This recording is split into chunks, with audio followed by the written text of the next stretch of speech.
اینگرو کے L N جی terminal کی بات ہے، آپ کے علم میں ہے اس سے 600 MMCFD روزانہ کی بنیاد پہ پچھلے 6 سال سے ایل این جی برآمد کی جا رہی ہے۔ اس کی جو پوری پیداواری صلاحیت ہے اس کے حساب سے تقریباً 94% یہ چلا ہے پچھلے 6 سالوں میں، کیونکہ یہ ایک مشین ہے، ایک ایل این جی کا جہاز ہے، اس کی مرمت لازمی ہے۔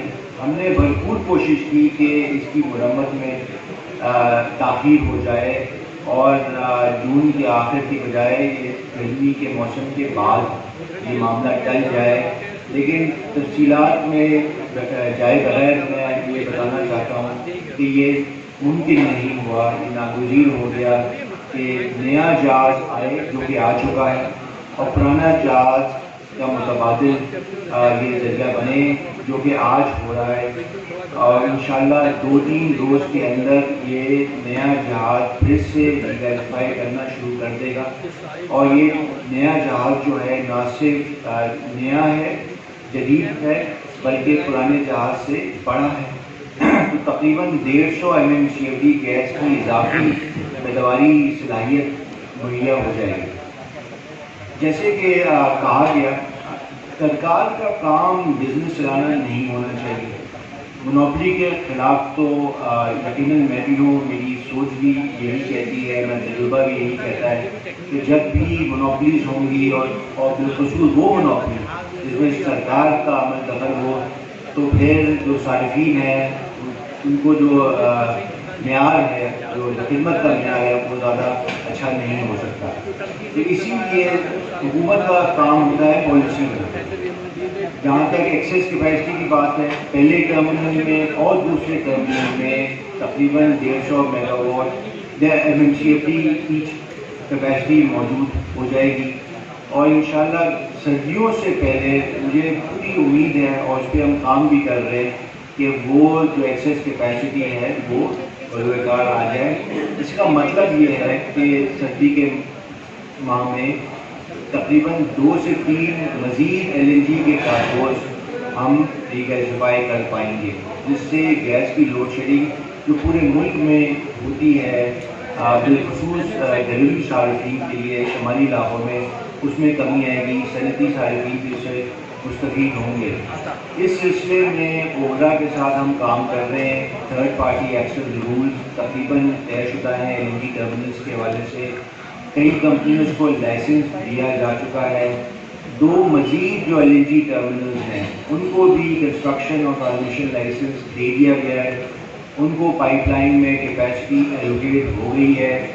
سوئی سدرن اور سوئی ناردرن کے ساتھ جو معاہدہ ہے اس پہ دستخط ہونا باقی ہے، لیکن کابینہ کا فیصلہ بالکل صاف ہے کہ سوئی سدرن اور سوئی ناردرن کے ساتھ ساتھ یہ نجی ادارے جو ہیں یہ اپنے مالیکیولز لے کے آئیں، اپنے ٹرمینلز سے گزاریں اور اپنے نجی گاہک ڈھونڈیں اور ان کو فروغ کریں۔ اگر وہ جس ریٹ پہ لاتے ہیں اس سے صارفین کا فائدہ ہوتا ہے کہ یقیناً ان کو گاہک ملیں گے، اگر نہیں لا پاتے تو پھر سرکار پہ کوئی بوجھ نہیں ہوگا کہ وہ ٹیک اور پے کی بنیاد پر ان کی ادائیگی کرتا رہے، جیسے کہ موجودہ 2 ٹرمینل کے ساتھ ہوتا ہے۔ آپ کے علم میں تقریباً روزانہ کی بنیاد پہ $5 لاکھ ہم دے رہے ہیں ان ٹرمینلز کو، $5 لاکھ، بہت بڑی رقم ہے، لیکن ہم نے ان کو یہ پابند نہیں کیا جب لائسنس ایشو ہوا 2015 میں، 2018 میں دوسرا ٹرمینل آیا کہ وہ اسٹوریج بھی بنا۔ آج ہمارے ملک میں ایل این جی کے اسٹوریج ہوتا تو یہ ڈرائی ڈاکنگ جو ہو رہا ہے اگلے 2-4 روزوں میں، یہ معاملہ اتنا سنگین نہ ہوتا، یہ اخبار کی شہسوردی نہ بنتا، اس کے اتنے ٹاک شو نہ ہوتے اگر ہمارے پاس 10 سے 20 دن کے L N G storage capacity ہوتی۔ تو یہ پالیسی کا بہت ذکر ہوا، یہ فقدان کا یہ اس کی بہت بڑا نقص ہے، اس کو دور ہونا چاہیے۔ جس طرح آئل مارکیٹنگ کمپنیز کو جب اوگرا لائسنس دیتی ہے تو پابند کرتی ہے کہ 20 دن کی آپ نے اسٹوریج بھی بنانی ہے اور 20 دن کا اسٹاک بھی رکھنا ہے،